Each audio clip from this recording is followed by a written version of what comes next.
Hello world, it's Graciana Africa here, and definitely wanted to talk to you guys today. It's a lot of, I know I've been gone for a while. This is just another kitchen confessions. I definitely wanted to talk to you guys today about the Eric Garner no indictment, the Mike Brown no indictment. What do you expect? You know, this is an immoral, wicked system that was built off of the blood, sweat, and tears of our ancestors.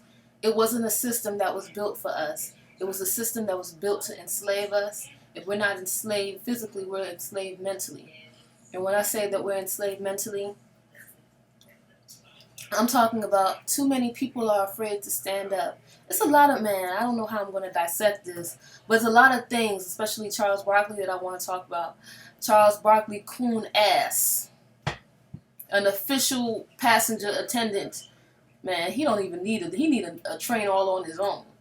But if you study our civil rights movement, if you study Malcolm X, it was a video that I was watching one day. I think I was watching the Tariq Elite show, and he was talking about how even in a very severe time of prejudice and racism in the 1960s, we had our Charles Barkleys. When, they would find, I remember Malcolm X saying in his interview that anytime a black man speaks about white supremacy and the system of white supremacy, they always try to find a black man to offset what has been said about white supremacy. It's almost as if they, like the Don Lemons of the world, the Charles Barkleys that say, oh, slavery wasn't the worst thing to happen to black people. These are Negroes that love to have the pat on the head from massa. Negroes that have such an ingrained self-hatred within themselves that if massa pats them on the head, that's all they're worth. If massa can give me a pat on the head, I don't know what gives black people this reality, but this has been going on, this mentality, this has been going on since the times of Martin Luther King, Malcolm X. When I saw this interview, I wish I could give you guys the name of this video that I seen on YouTube, but, when I was studying Malcolm X, during times like this, I like to go back and reflect and study Malcolm X and his wisdom. They would get Negroes in the 60s when we had blatant racism, like black water fountain here, black bathroom here, white bathroom here. When we had that type of segregation, we had Negroes back then and white people back then that were oblivious to racism. You would ask a white person in the 60s, do you think that this is a racist country? A lot of them are oblivious to the racism as of today. Sometimes when I'm on Facebook, I read comments of how people feel, especially about the T-shirts that Jay-Z was giving out to some of the basketball players this week, saying, I can't breathe, in respect to the protest for Eric Garner. And I was reading on ABC.com on Facebook, I was reading how people felt about that, and a lot of the white people were on there saying, making their own shirts, even Mexicans. Now, racism, these Mexicans and these Hispanic people can be racist too, which is very rare, but trust me, they're out there. Look at George Zimmerman, you know what I'm saying? And the sad thing about it, a lot of people don't realize that being Hispanic is not a race. Hispanic is just a term that they made up, the government made up, it's not even, well, how can I say this? Because Dr. Umar Johnson said this best. He was saying how it's just a term that the government made. They didn't want to call you Caucasian, so they called you Hispanic. It's not a race. It's not an ethnicity. It's a political term that was made up to classify you. So it's, a lot of people need to get out of that. A lot of Hispanic people are in touch with their Africana roots. And those are the ones that I like. You know what I'm saying? The ones that are in touch and embrace their Africana roots. But anyway, I'm getting off topic. I was not surprised about the Eric Garner non-indictment. I'm not surprised about the Mike Brown non-indictment. If you look online, you'll see that we even have police officers who are posing and, spying as protesters and, wearing protester outfits acting like they're protesting with us, but they're really being deceptive devils and actually pretending to be protesters so that they can give protesters a bad name and light fires and do all the things that they want to do to, demonize protesters. They've killed some of the witnesses that were key witnesses for the Mike Brown case. I'm going to give you some of that information in the link below. These devils are getting very desperate now. I knew they were getting desperate when when they made the slander campaign against Bill Cosby. Now, Bill Cosby is America's #1 dad. Someone who is one of the best positive role models and images that black men have in America throughout the world. I mean, throughout the world, Bill Cosby was that prime image. And I think that they're getting so desperate now. Ever since I've even heard comments about how white people, because of Bill Cosby, white people voted for Obama, because of that beautiful image of a Cosby. It made them open and receptive to a black president. Well, that's making the white supremacists and the dominant society very mad. So they're trying their best to destroy every and any image that's positive about the black man. Now, if you believe the slander campaign against Bill Cosby after hearing the decrepit, drugged up Janice Dickerson and her lying ass, then you just as sick as her. I'm sorry. But you need to understand what's going on. They are doing everything to attack the image of Heru. Everything to attack the image of the original black man. Because, black man, they didn't know that you would be so loved. You have to remember when Obama was elected. When Obama was elected, out of all of the white presidents lined up in the United States, there has never been that type of warm welcome and gratitude for a president in American history. There has never been that type of reception for an American president. I think that also made the dominant society very jealous. That this man is so beautiful and eloquent and he's black. You know what I'm saying? And the world looks at him like the hero of the world. You know what I'm saying? And you just have to remember how that moment was when Obama was first elected. Wow, it was like, wow, the world was ready to party. Like, we were so happy for that. And it wasn't just black people. I'm talking about people all over the world. Just like people all over the world are protesting with us when it comes to, Eric Garner. Excuse me. I saw pictures of people in Brazil in protest with us, even with the Mike Brown case, holding up signs, talking about white supremacy, talking about how we need to expose it, talking about what people need to stop justifying white people killing blacks. Black Lives Matter. The only thing that I get upset about with the hands up, don't shoot is that, to me, that symbolizes weakness. To me, that symbolizes that we are in fear. To me, that symbolizes, when you put your hands up like this, that symbolizes I'm in fear and I am scared of white supremacy. I'm not afraid of white supremacy. I will no longer surrender to white supremacy. I want to see y'all niggas put your fist up like this and say by any means necessary, because they need to know that you are fearless. Stop being afraid of the white man. But when a nigga do something to y'all niggas, y'all ready to fight, kill, shoot, and do whatever. But when that white cracker been fucking putting his dick up your ass for over 400 years, nobody wants to fight. Nobody wants to bust guns. Tupac wasn't afraid to bust guns at these cops. Why y'all niggas afraid to bust guns at these cops? Because a lot of you are in fear. But what has these devils done to us that they have not already done? And people need to remember that, when are we going to put morality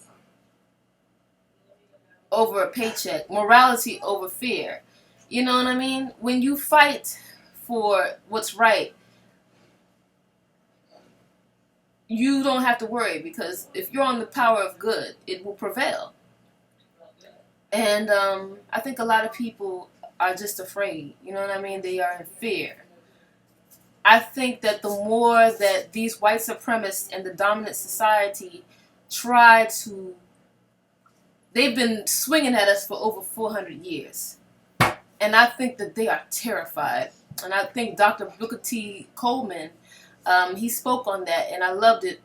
Shout out to the Red Pill and Sinetta TV, where I saw it on. Was it Sinetta TV or was it the Red Pill? Yeah, it was the Red Pill. He was giving that interview, and man, Dr. Booker T. Coleman, he was basically saying that they are very afraid. They are terrified. That's why they're doing all these things. They feel like if they let us go, just like the Pharaoh, when they asked Moses, said, "Let my people go." Pharaoh said, "No, I can't let your people go." He just had a hardened, sick heart. And I'm not generalizing all white people, because I feel that there are some white people who are like modern day abolitionists and who speak the truth, just like Tim Wise. And I want to give a lot of much love to Tim Wise, because that is a man who has overcome racism, who overcomes his own racism, because he's teaching. If you're not on the battlefield like that man, Tim Wise, teaching your people the truth about white supremacy and how it's institutionalized within the system and how it affects us, teaching the truth about white people and their sociopathism concerning the way they treated our ancestors, and how every time we bring it up, y'all talk, the only thing y'all say is, "Oh, well, black people enslaved themselves," or, you know, "That was a long time ago, that wasn't you, that was them." I was on AtlantaBlackStar.com, and it was an article that was talking about the in-depth slavery that we went through in detail, and how a lot of our people were put in orgies. They had forced our women to be, and I think they would have done something like that to me too. They put black women and men in orgies and would force them to have sex with each other, and just for their own entertainment. They also raped black young boys, slave owners. So people that are saying that they're gay, they were gay slave owners that forced black young boys to have sex. They would prostitute black young boys. So it was so many new things that I had read on that article, and I voiced my opinion and my pain on that. And what I don't understand is how these troll racists come to these black websites and have a nerve and audacity to even comment. It's one thing if y'all just go there to spy and just to read how we feel about what your ancestors have done to our ancestors. But when you actually have the audacity and nerve to come on a black website, AtlanticBlackStar.com, to come on that website after reading those horrific things that white men did to black women, how they raped us, how they did all the evil atrocities that they have done to my ancestors. When you read that, how dare you sit there and make insensitive comments about our pain? That's how you know you're dealing with the true nature of the beast. They are inferior when it comes to morality, when it comes to us. We are superior in morality because they obviously don't understand morality. Not all. I don't even want to say some. It's hard for me to detect it because, I have been in a struggle all my life trying to figure out, so it's been a lifelong study trying to figure out, is the white man the devil? Sometimes, I'm not going to lie, sometimes I really think that the black man is the God. We are the gods, and they are the devils. So, sometimes I feel that way. And I know there's going to be a lot of argument about that, which is understandable. I get confused, I'm not saying that, my mind may change one day. But at this moment in time, based upon history, based upon the prophecy of the black original man, it seems like the white man is the devil in this context because you have not changed after 50 years. I mean, the civil rights movement, we have to remember that wasn't that long ago. And what our civil rights leaders in those days failed to do was to secure our liberation. So we would no longer have to be dependent on European imperialism and colonialism provide for us. That's what we didn't do, and it's affecting us. Also, I'm reading this new article. It's talking about Reaganomics and how Reagan was an extreme racist, and he invented a program to re-enslave blacks. And there was a white man who's actually admitting Reagan's extreme racism. Now we know that Reaganomics was something that was created to destroy the black man and the black home. And you know what we faced in the 80s and the 90s was way different than what our ancestors and our, elder generation had went through in the civil rights movement. It was worse because we were under a different type of attack with the media, and now what they're doing with Bill Cosby breaks my heart. Yes, I didn't like Bill Cosby for a long ass time, and I felt like, oh well, he getting his nigga wake up call, but it was deeper than that. Bill Cosby is being attacked because he is a wonderful, beautiful image of Heru. A black man with a beautiful black family that shows you how to be in a family. They don't want that type of programming to compete with the new programming that they're trying to use on television and program the minds of the masses. They want to program the minds of the masses that homosexuality, transsexualism, all that shit is normal. It's okay. We are in the belly of the beast, and this is what you need to understand. And it's time for us to come together. It's time for us to get our knowledge up and, just come back to our original selves and cleanse ourselves of European concepts. That's the only way. Until we address the root of the problem, which is white supremacy and European imperialism, we will never, ever, ever, ever, ever move forward. We're just going to be in this labyrinth going in cycles with the same mess. But I really honestly feel like their time is up, and they know their time is up, and that's why they're going crazy, using the best of what they have to attack us, because they know their time is up. And that image of that black beautiful man in the White House for 8 years, that black family. Think about it. Think about how that drives these white supremacists and these undercover racists. Look how that drives them crazy. That's why they're jumping on this Bill Cosby slander campaign. They like, wow, we knew you niggers are all the same. They really want to believe their illusion about us, their delusion about us, may I say. So just keep your eyes open and understand that the more that they try to escape fate and destroy our prophecy, the more that they will help to push the prophecy forward, and that the prophecy will be revealed. And I think a lot of people, they hate to see people like LeBron James. And that's another video. I'm going to come back on LeBron James and the $40 million slave theory, and how a lot of black athletes are afraid to really speak up and say how they really feel. They're afraid to be on their Muhammad Ali. I want more athletes to be like Muhammad Ali. And I think that some of them do.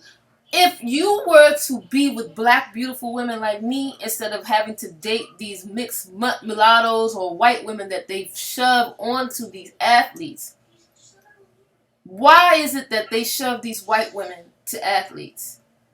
It's almost as they don't want a beautiful black woman like me to enjoy the luxury of their riches, of their money. They don't want to see me living as the queen that I used to be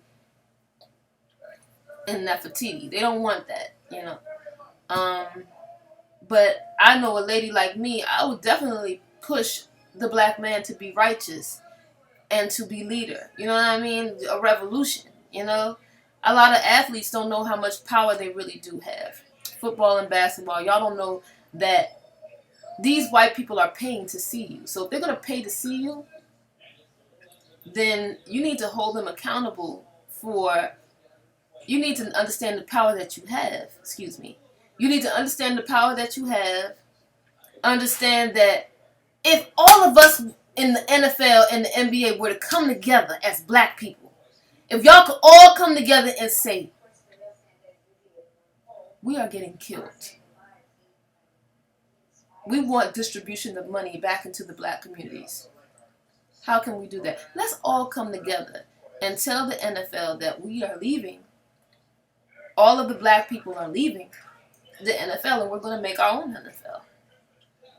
That is going to feed and to nourish the black community. The money will go, and if you white people don't want to come to see our games, that's fine. We are going to put our money together and build a foundation for our people. If y'all athletes knew the type of power that you have, if y'all did that, if we had an agenda, they couldn't fuck with us. Then you'll really see if racism is still alive in this country. Then you'll really see it. I bet to God, if all you athletes, you 40, I don't want to say that, all the athletes, if they all came together and realized the power that they had and said, no, we're not playing for you guys no more, they're going to lose money. They're going to go crazy. Please understand that. Is it possible? Because I think that's the only way we can really make a movement if we use the athletes to do it. But they got y'all niggas in check. And y'all some house niggas that are scared. And all you know how to do is be a $40 million slave. But if y'all have more revolutionary sisters like me, and y'all were under our guidance and our nurturing, then that's why they keep us away from each other. Because they don't want you to think like this. They just want you to be a slave. And I'm not a slave. And I refuse to be a slave. Mentally, physically, spiritually, no longer a slave. Man, I don't know what else to say about this matter, but you know, I'm gonna make a second video talking about my theory on $40 million slaves, NFL and basketball players. LeBron James, I was very happy about the "We Can't Breathe" shirt, but if you see how white people comment about that, I mean, y'all get mad over something that small. Like, we can't. Like, they say, oh, we don't want to pay our money to see their protests. You know what I mean? Like, damn, that's some devil. That's a demon. That's a demon. So we need to understand what we're up against. And wake up. And get up. And stand up. Okay? That's all I have to say. So I'll talk to you guys on my next video. And the next video will be about $40 million slaves. Alright, peace, y'all. Stay safe. One love.